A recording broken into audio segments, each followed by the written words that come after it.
And so angels became that escape. It became that safe place for me that I could attach myself to. I can disappear in the realm of, angelic wisdom and bring myself down to a sense of safety that I didn't feel as a child because I was always unsure what was going to happen to me next. Hi, I'm Angelique Letizia, a writer, director, and creator of the Call Cut Method. It's a tool to shift your frequency, rewrite your inner script, and realign you with the energy of your highest potential. This podcast is your behind-the-scenes pass to alchemizing that energy. So if you're ready to interrupt the script, reclaim your power, and write your story that you were actually born to live, you're in the right place.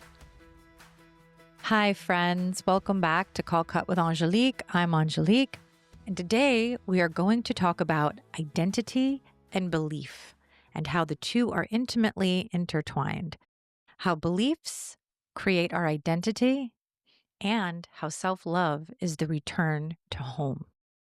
So let's get started. I have my trusty black book here with me today again. And if you notice, we have a different setting, which I'm super excited about, those of you that are watching. So let's get started.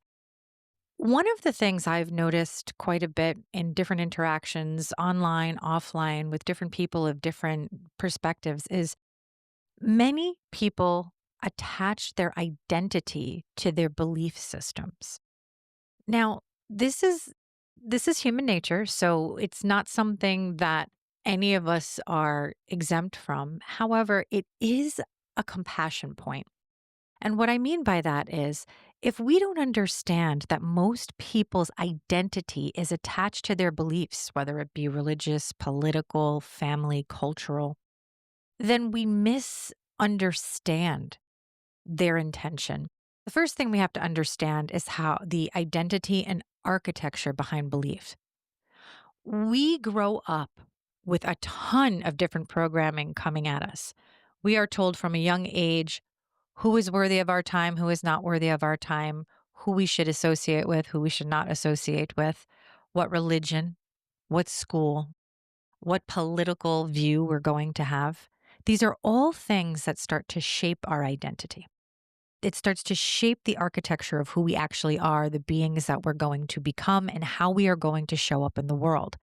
And that attachment becomes very important. So as you go along on your spiritual journey or your life path journey, you meet people or you come up against people who have different beliefs than you do. And the question becomes, do you try to change their beliefs or do you learn to accept? And the reason people attack other people for having beliefs that are contrary to theirs is that human beings as a whole, as an experiment, whatever we are here on earth, we are generally distrustful of anyone who has a different consciousness than we do. It's a tribal thing. It's that person does something different than I do. And so I don't know if I can trust that or if I'm safe with that.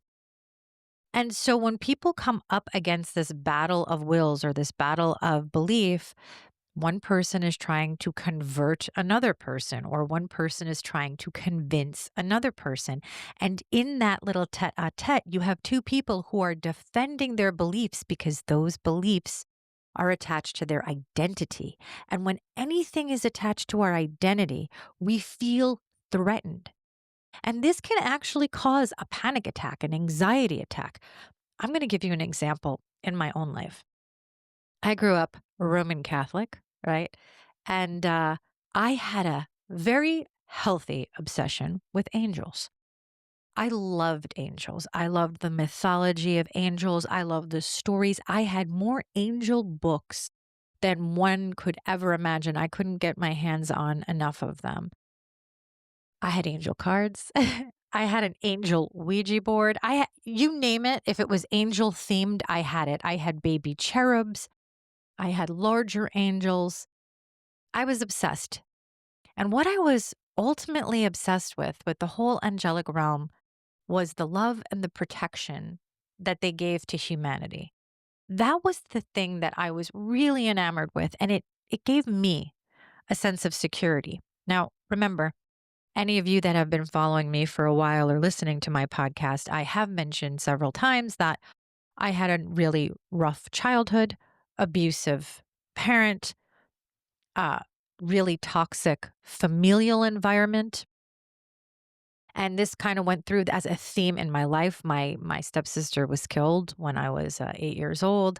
There was a lot of trauma and drama in my life at a very young age. And so angels became that escape. It became that safe place for me that I could attach myself to. I can disappear in the realm of, angelic wisdom and bring myself down to a sense of safety that I didn't feel as a child because I was always unsure what was going to happen to me next. The shoe was going to fall off or the rug was going to be pulled out from under me.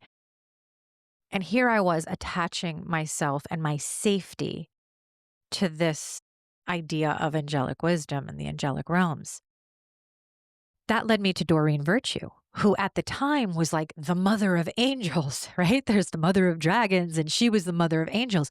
She had oracle decks, every book out there. She was on the forefront of the New Age movement, and I loved everything she had to say. I learned so much from Doreen Virtue, and all of those cards and all of those books gave me a sense of peace I couldn't even imagine. Well, one day, Doreen Virtue renounces the angelic realm and her New Age work and goes to Christianity. In this transition, she begins to say how angels are evil and divination is evil and how she's found Jesus and that's the way and that the angels don't exist in this, well, that they're actually demons, fallen angels. Now, if you are someone who is interested in angelic lore, yes, fallen angels are a thing. You can read about them in the Book of Enoch. However, for me, I went into a massive panic attack. All of a sudden, the idea that the woman who shaped this beautiful protection energy of angelic realms around me is now saying that's evil, that it's not what she thought it was. I had a massive panic attack and I started to feel like, now what? And the reason I had the panic attack was because my sense of safety and protection in the world was just shattered. All of a sudden, where I attached my belief and my identity, I was being confronted to stare at it and say, is this reality or is it not? Or is it something else? I had massive panic attacks. I had an emotional reaction. And then I started reading a whole slew of other books and other wisdoms and trying to figure out, are angels real? Are they not real? Are they evil? Are they fallen? Are they demons? What in the holy high hell is going on? This is not about angels per se, but this is about my attachment to a belief that created my identity, that then fractured that part of me and put me into a panic and put me into anxiety. So when you come across someone who has a deep seated belief, a deep seated faith, or they have an affiliation with a political party, or they really love a president or, you know, some politician, and now you come along and you tell them, no, that's not real. That's not this, or that person is evil, or that isn't, godlike, or whatever, that person has to confront a part of their identity.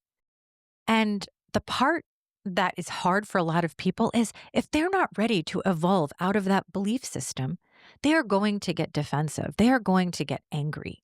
They are not going to understand why you are attacking the person that they love, the thing that they do, the religion that they believe in, or the God that they believe in. Or some religions are monotheistic, some religions are polytheistic. So whatever it is, they feel attacked because that is a story. They have attached a story.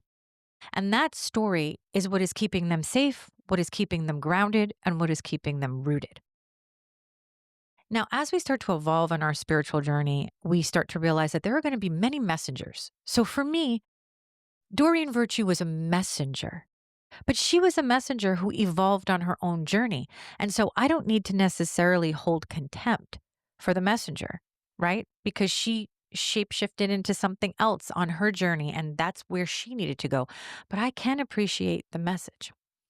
And when I started to learn that compassion and self love and understanding that that protection, that thing that you're looking for is not external, it's internal. That's when the game started to change for me because suddenly I wasn't attaching my identity to an external anything. I was attaching my identity to an internal vibe.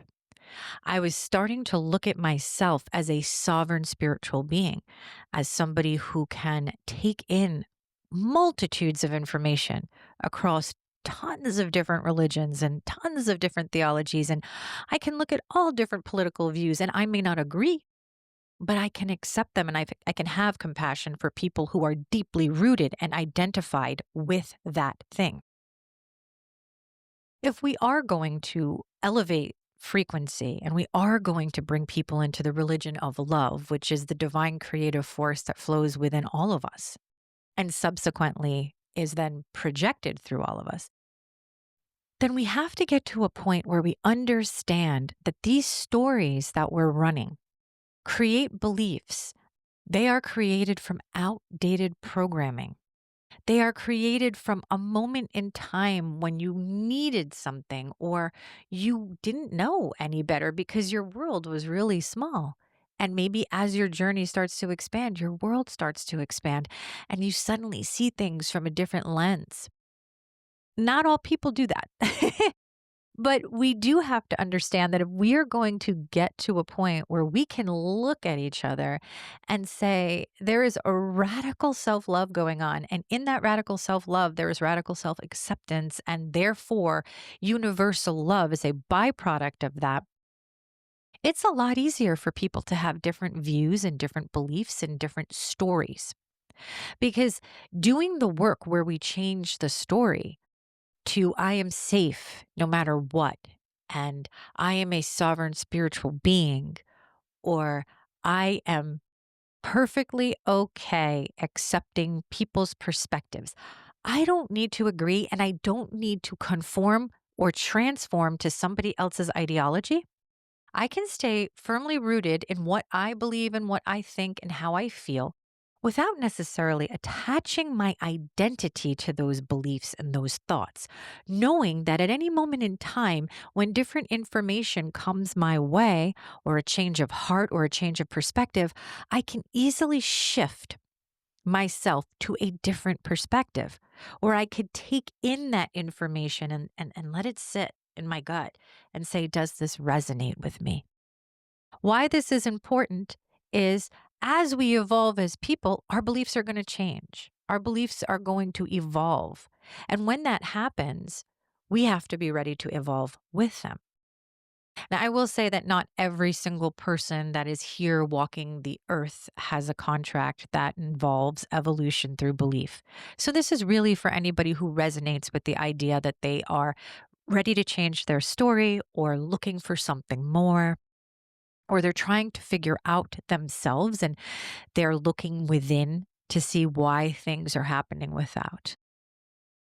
And so for us, our job is to be able to take in information, not necessarily create a story about that information, but to just objectively look at it for what it is and see what resonates with it and what doesn't. The idea of the angelic realm for me, to pull this back around, was that I was very disappointed and very upset. But it set me off on a journey where I started to learn about fallen angels. I started to learn about the polarizing nature of the angelic realm. I saw the dark side, I saw the light side, and I was able to objectively look at it and say, what in this do I take in into my heart and say, yes, this is something that I believe, or this is something that I understand, and I'm still safe with or without it. This is where compassion comes in. When we know that most people walking around are completely identified with a belief, we should have compassion for them. Rather than tearing somebody down, rather than saying, I'm right and you're wrong, rather than trying to indoctrinate them into your beliefs, sit down, listen to their story, take in their story, interact. Active listening is one of the greatest gifts you can give a person because active listening means that you are 100% committed to hearing another human being. When we listen actively, we listen to hear, not to speak. And when we start listening to other people and we start hearing them, we hear where they're fearful, the love that they're looking for, the peace that they're looking for. I feel like so many of us deal with bullshit on a regular basis, from the minutia to the grandiose. And we have more in common than we actually know. Our stories divide us, but we are not actually divided. If we can understand that the majority of humans walking around are operating off story, and that story is creating a belief, and that belief is creating an identity, and that identity is how that person sees themselves in the world. Well, now we have a wildly different perspective of how to interact with different people. This is not to say that there are people who are out there and live in the extremes of everything. Of course, we don't have to chastise people for living extremes. We don't have to take people down. We don't have to tell them they're wrong. What we need to do is look at everybody through the eyes of love and say, this is a story they are telling themselves, and I have compassion for that person and that story because I too have had a story and I too have had a belief. And the power of belief is that belief and faith, etc., can protect you. It can keep you grounded. It can keep you from falling to pieces. These stories don't necessarily harm us. In the moment, they serve a purpose. It is only when we outgrow the purpose that the story has to change. Because the story is no longer protecting us or helping us. It's actually holding us back.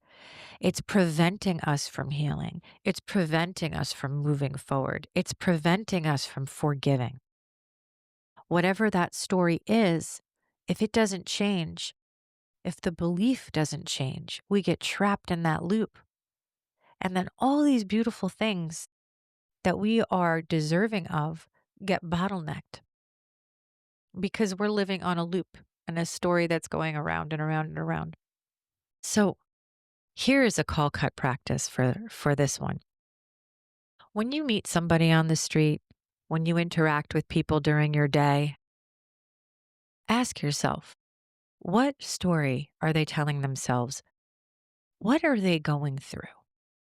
Before you react to something that they say at the water cooler, if that's even still a thing, or maybe somebody said something online and you got miffed about it, or maybe somebody said something to you while you were working, passing in the street, coffee shop, you name it.